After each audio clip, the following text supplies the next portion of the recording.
This is sportsbet.io. We're looking ahead to the Premier League weekend this weekend and some big games to look forward to with Paul Robinson and Neil Mellor. I'm David Easson. Hello, I'm back. Good to see you again. And we're going to start with the first game of the weekend, which comes along at 12:30, and it's Newcastle United versus Manchester City. And I think, Paul Robinson, we are still just getting over that game between Arsenal and City last weekend and the effects that may be with. Never quite sure whether games like that will have an effect throughout the rest of the season, whether it will affect the title race. But no Rodri for the foreseeable future. How big an effect will that have on Manchester City? We've seen it have an effect at times, but City not a one-man team. No, they're not. They proved last season they can cope without De Bruyne for big chunks, cope without Haaland for big chunks. They have got the squad, like you say, but it's such a niche position, isn't it? And you look at Rodri's stats, not just at club level, but at international level as well. The stats don't lie. The amount of games that they lose or don't win without him, it's there for all to see. He's going to be a huge miss. There's talk all the time. If Rodri don't play, City are not the same team. And, that argument is going to be there until January. And do they replace him? Do they go into the market to look to replace him? Do they not replace him? I think they'll play John Stones when they're playing the so-called bigger games, when they're playing the likes of Liverpool, Arsenal again, the top six teams. I think John Stones will probably play in that position. But it's looking like it was a masterstroke bringing Gundogan back to the club, wasn't it, at the right time, and things just seem to work for a reason. And Gundogan would seemingly sit in that role. Yeah, they don't have many players, do they, Neil? Pep doesn't like a massive squad. They've got a huge amount of young players obviously coming through, but whether he'd want to blood them as the season goes on. Gundogan coming back in, of course. I'll give you those Rodri stats because I know you like your stats. 21 matches in the Premier League without Rodri, won 13, drawn 1, lost 6. It does seem to be skewed that if they don't even hold on for draws. When City go, they go big time without Rodri. Yeah, surprising. The fact that City are so strong in the squad, and Paul made a good point there. De Bruyne missed a lot of games last season. City still won the league. Haaland missed a number of games, still won the league. The big test for City will be missing Rodri because he is that specialist in that position. City haven't started the season that well defensively. They've only had one clean sheet so far anyway. Rodri hasn't started all those games, but yeah, I think it will be telling. And these are the sort of games away from home, like a Newcastle, like a Villa, like a Spurs, those sort of games where you're thinking, going to be tested. I'm going to need somebody like Rodri. So massive blow for City, and I think it will have an impact on winning games. I think they'll draw a few, but yeah, winning games will be less so for them. And this is the big one. Where they're struggling this weekend is Newcastle will be fresh as well. Newcastle will be fresh. Didn't have a midweek game. It was cancelled in the League Cup. I think they'll be looking to respond themselves, being beaten at Fulham last weekend. City had the big game against Arsenal. A lot put into that one. Made a lot of changes against Watford. So these are the players that didn't even get on the pitch. So this is the squad we're talking about for Man City. Ederson, the goalie, didn't even play. Gundogan didn't play. Akanji didn't even play. Bernardo Silva, Kovacic. Haaland had a night off. You've got Rodri and De Bruyne are injured. This is the squad that City have. So it's not. Yes, Rodri's a big miss. Just listed all those players coming back in for the weekend for this big game. It's not an incredibly happy hunting ground for them, though, is it, Paul? I mean, you think the way City have played in the last few seasons, they were up against it last season. De Bruyne came on and absolutely changed the game when he came on. They won that by 3-2. They lost there the season before, and in 2022 they drew 3-3. St James's seems to have. There's not many grounds that City will go to and think, I'm not sure about that, but St James's has something over them. Well, the way that they're playing Newcastle, they're not afraid to have a go at teams at home, are they? And like you said there's a lot of teams that do sit off Manchester City. We've seen it so many times. They'll sit in a low block and they'll try and hit City on the counter-attack. Teams will play against City not to get beaten. They'll play not to lose the game. Whereas Newcastle at home, they'll go and cause City problems. And Mel said there about the defence, they are susceptible. They don't keep clean sheets. They're not that solid at the back. And they are, you're able to get at them. If Newcastle can score, the mentality will change. There'll be a lot surrounding Rodri not playing. It'll be interesting to see the team selection. Listen, Man City are what they are. You try and make a case every week for the team that's playing against them, don't you? But yeah, as you say, Newcastle, they do hold a little bit of scepticism going up there because they know that the Geordies can hurt them on the break. I think they've got pace in that team. If Isak's fit, Gordon, Barnes as well, the team that they've got, the attacking players in those attacking thirds, but that if they get at this City defence, they can score goals. Yeah, we've spoken about City. What about Newcastle United, Neil? They're at their side who seem to be just feeling better around the place. They kept Anthony Gordon over the summer.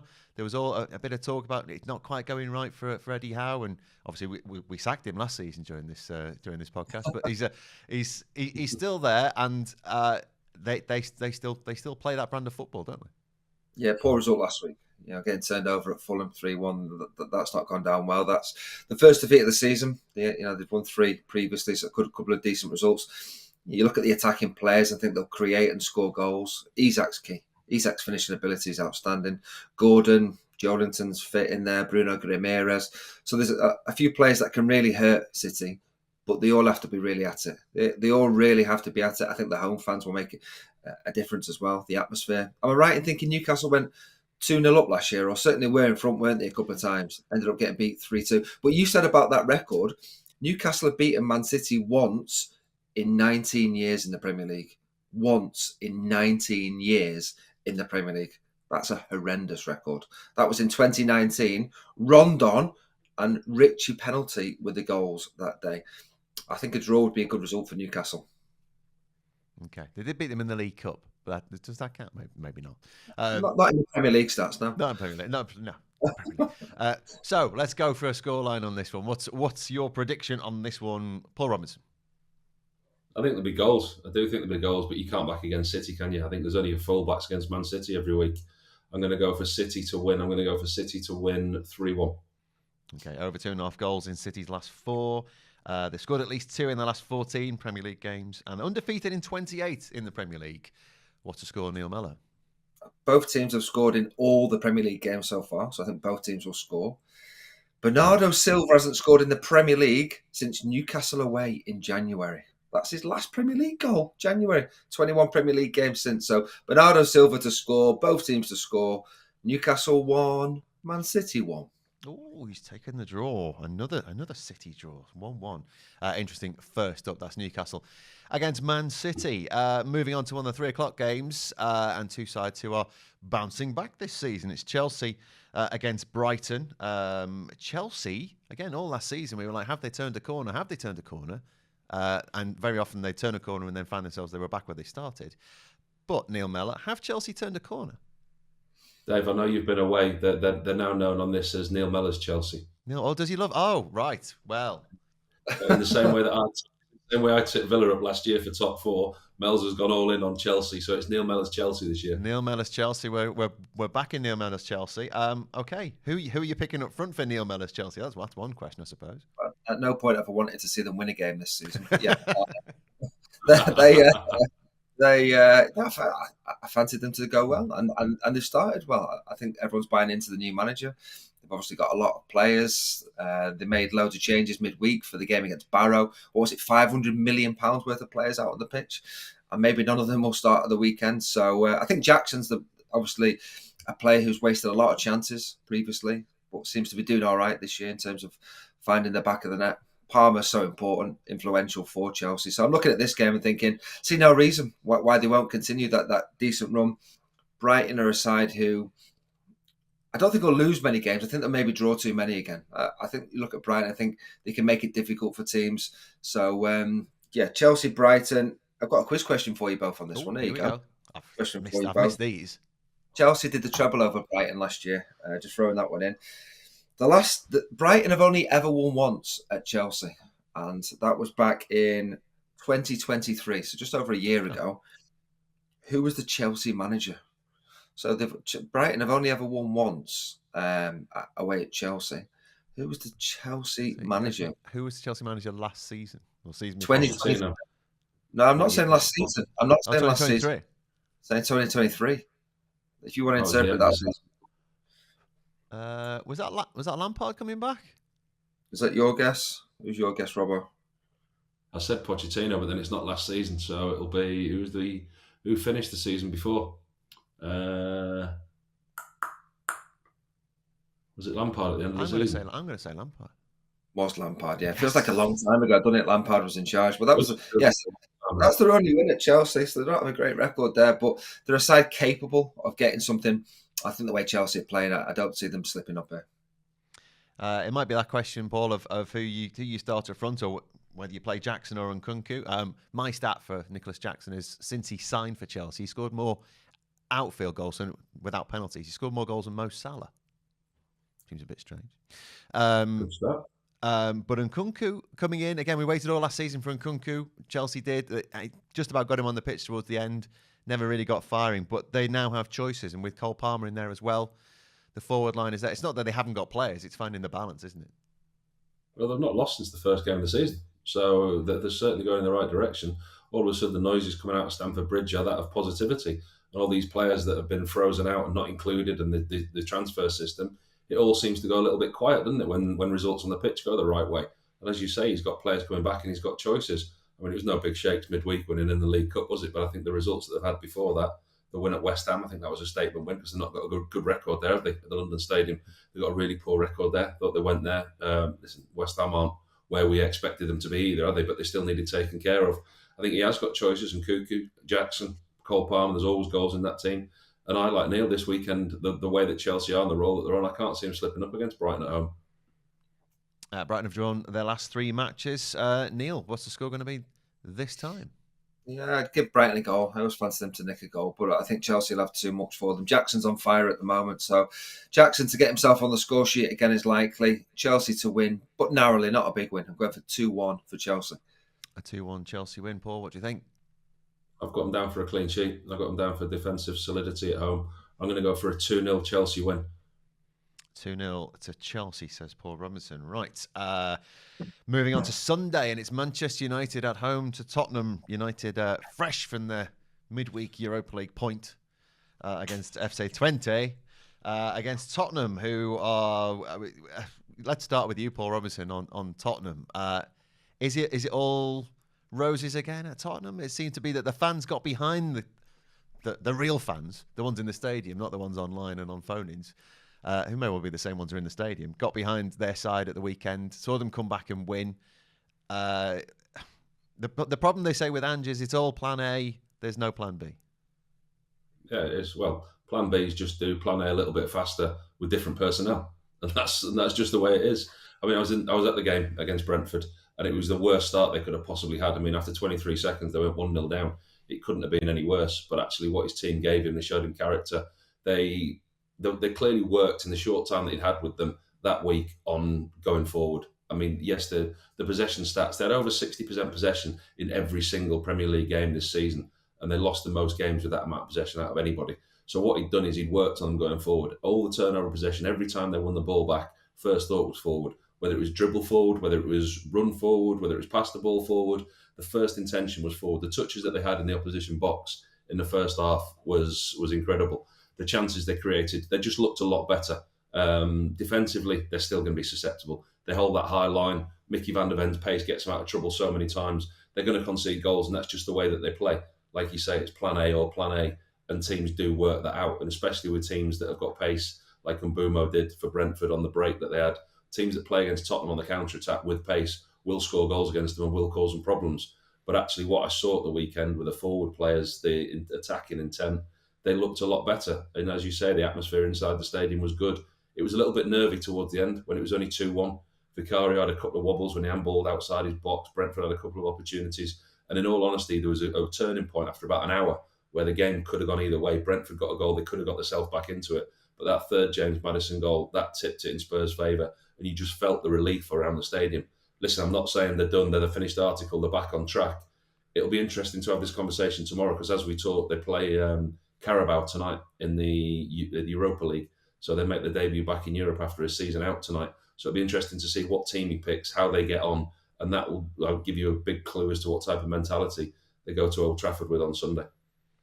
Always feels to me, Neil, that this Tottenham side, James Maddison is a bit of a barometer of as to where they are. If Maddison's smiling and scoring goals and providing assists, they kind of tick nicely. And do you think he could be a key player at Old Trafford if he's playing? I think it's a worry if you're relying on Maddison to finish the season strongly. I won't be back in on Spurs in the top 4 if that's the case. It was a much needed win for Spurs. They needed that, didn't they, last weekend against Brentford? The reality is this is a mid-table game in terms of 11th v 10th. Both have really underperformed at the start of the season, both expecting bigger and better things. Hasn't been so far. And I look at this and think it's maybe a mustn't-lose game for both. I think both would accept a point in this sort of game. United, so unconvincing this season again. Europa League, thinking they'll beat FC 20, end up drawing 1-1. Poor result, continues a little bit of disgruntlement. 0-0 against Palace last weekend. Did they do enough? Not sure they did. Clean sheets have been okay for them in the Premier League. They just don't score enough goals, do they? Højlund's back fit. I mean, Bruno Fernandes hasn't scored in 12 Manchester United games. I find that incredible.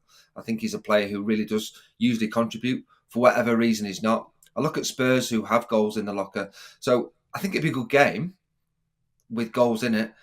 I just think this would be a draw, 1-1, 2-2, maybe even 3-3. I think we'll see goals in this one. Goals in this one, he says, Paul. I mean, Bruno Fernandes is one of those. I mean, he, again, should make Manchester United tick. And if he's not on it, or he's having a bad time, or he's writhing around in agony, it's just not working for United. And then they got forward. I do like Neil suggesting that it's a mid-table game. Bringing that out again. It's some of the old classics. Just can't help yourselves, you two. You can't help yourself. No.